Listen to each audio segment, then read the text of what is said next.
Okay, so question 5 is reaction rates, and they tell us a whole story about investigation 1, which is 5.1, and they are saying that the effect of a catalyst on the rate of reaction is determined.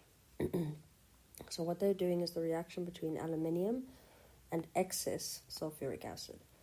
So basically it means that all of the aluminium is used up in these reactions. So aluminium powder of mass 5 grams is reacted with excess. Again, there's the word excess. It means that there's more than enough sulfuric acid and all of the aluminium reacts. Then 5.1.1, they ask, is the reaction between aluminium and dilute sulfuric acid exo or endothermic? It is exothermic. This here is an exothermic potential energy diagram. If you give it numbers, they've obviously given it numbers already, but if I call this 5 and I call this 10, the difference between the energy of the products and the energy of the reactants is -5. Sorry, maybe I should make that 6. It's -4, which means it's exothermic because delta H is less than 0. So they say given answer, diagram A is the energy diagram for an exothermic reaction. So we see there, exothermic, and then they're saying there's a lower potential energy in the products and the reactants, or delta H is less than 0. And you get that from diagram A. Then they say, what does the shaded area to the right of line P represent? That is a Boltzmann distribution, Maxwell-Boltzmann, and X, the shaded area to the right of P, those are the particles with sufficient energy in order to react. So here it says there, it's the particles with sufficient or enough energy to react. And yeah, the EK is more than the EA. What they're saying there is the energy of the particles, the movement energy, the kinetic energy of the particles is greater than the activation energy. P is the activation energy. And if the particles have an energy greater than the activation energy and they collide with the correct orientation, then a reaction can occur. Now they're asking you to determine the numerical value represented by the letter X on diagram B. X is an amount of energy. So the shaded area represents the particles, but X is an energy number. And it's the difference between the energy that you needed at the top here to react, this energy here, and the energy here, which is the energy of the reactants. It's the difference between these two. It represents how many reactants actually had enough energy in order to turn into products. So if you see here, they took the number at the top and they minus the amount of the reactants. The part over here represents the reactants that had enough energy to react. So it's the ones that have the energy that is the difference between the amount that is required to reach the peak and the amount that they had at the beginning. It's 32.6 kilojoules. That is how much energy you need to come up and over this hump like that. Sorry, I don't know whether you can see that. It's the amount of energy you need to get up and over this hump. And if you have that amount of energy, you will be in this part over here because you will have enough energy to react because you can make it over this high peak here. Okay, so now for 5.2, they say the investigation is now repeated at 30 degrees Celsius. So it is a lower temperature than the previous one, using the same reactant and the catalyst. How will this affect the size of the shaded area? The shaded area will become smaller because less reactants will have enough energy because the temperature is lower. If the temperature is lower, then there's less energy available, and so less particles will have enough energy. So the shaded area will be lower. Y was the activation energy, which is the energy required in order for that reaction to happen.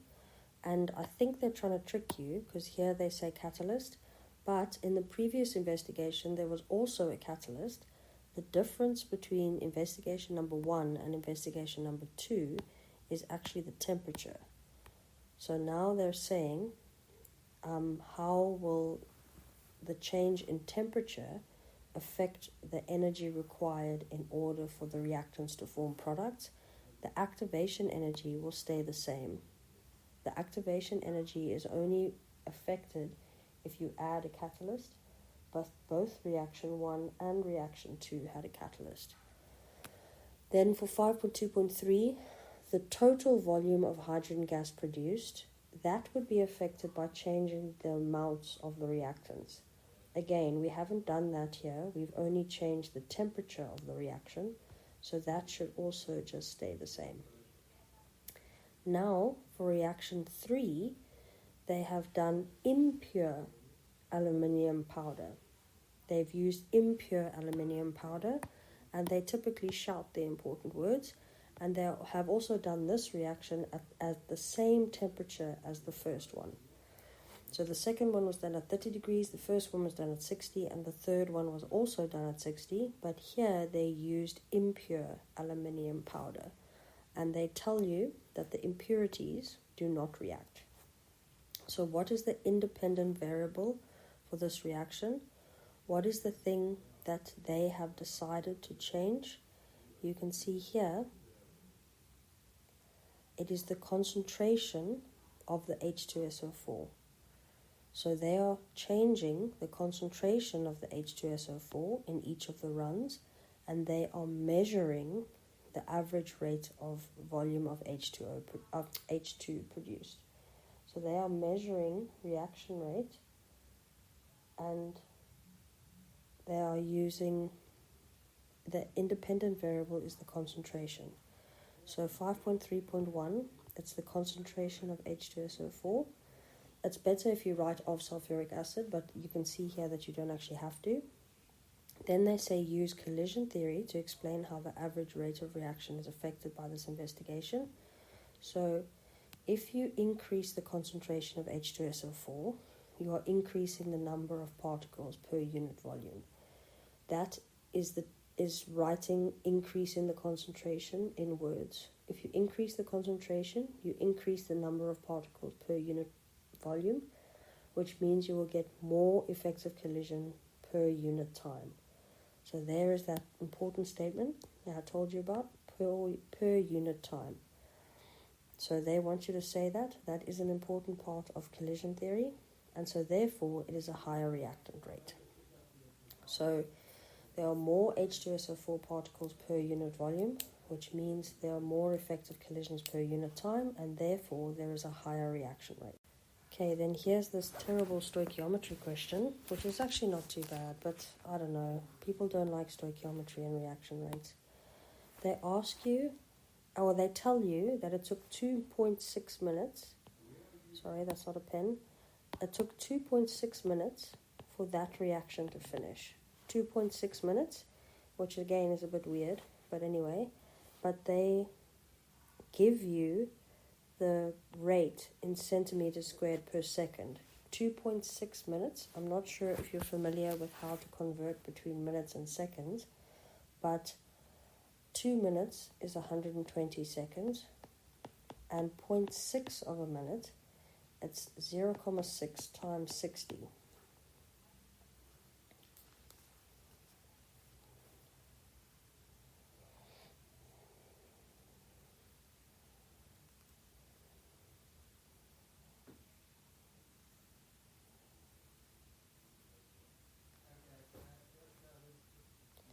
And 0.6 times 60 is 36 seconds. So it's 120 seconds, which is 2 minutes, which is an extra 36 seconds, making it 156 seconds. So that's a little bit of a calculation that will give you some of the 6 marks, probably only one of them. Then it says, calculate the percentage purity of the aluminium and the molar gas volume. So here's one of those weird ones. They've given you a VM. So they're telling you that you're going to be using the FART formula, but you're not going to be using 22.4 like you always used to. you're going to be using 27,000 centimeters cubed per mole. So what we start with is we need to work out how much hydrogen was made. How much hydrogen was made, and we know that it was 156 seconds and it was 40 centimeters cubed per second. So if we just use that with a rate formula, it's kind of like speed distance time, we end up with 6,240 centimeters cubed of hydrogen that was made. So this number here that they've written here, that is the 156 seconds. And you see that you get a mark for using it. Then that answer, you now have the volume of hydrogen gas, and you have the molar volume. So you simply put those into the FART formula, which is a bit weird because we normally use 22.4, but in this case we don't. And we get the number of moles of hydrogen. And once we have the number of moles of hydrogen, we can work out the number of moles of aluminium using the ratio 2:3. And I've recently started telling my classes, I think it's quite a good way of doing it. When you do ratios, this number here is 0.23. You just need to understand that for this ratio, I need to have a smaller number on this side because the ratio is 3:2. This number is bigger than this number. This one is bigger than this one. So you are supposed to divide and then times. But I don't mind. You can times then divide or divide then times. You just need to remember that you need to divide once and times once. And what your result needs to be is a number smaller than 0.23. So as long as you divide or times or divide, you can do whatever you want to do. Just understand whether the ratio is getting bigger or smaller. So in this case, the ratio is getting smaller. So I know that you divide then times, but I'm just trying to explain to you that you don't need to remember it. You just need to understand that in this case it's getting smaller. So I need the number to get smaller, which is what they're showing you there, 0.15. So now we have the number of moles of aluminium. So we can work out the mass of aluminium. The mass of aluminium is 4.05 grams. And the mass that they told me that I had originally was 5 grams. So the percentage purity is the 4.05 that actually reacted divided by the 5, which was the total, times 100. So they are doing all sorts of rounding in this thing. I would prefer we don't round at all. But that question wasn't too bad. And I do think that we could at least work out this time over here. And I think we could do something with this rate and this time. And we could also maybe use this FART formula. So we could definitely get 2 out of 6, which isn't great. But then maybe we can remember to use the ratio. See here, in words, are all the things that you need to do. And the range is 81% to 83.3%.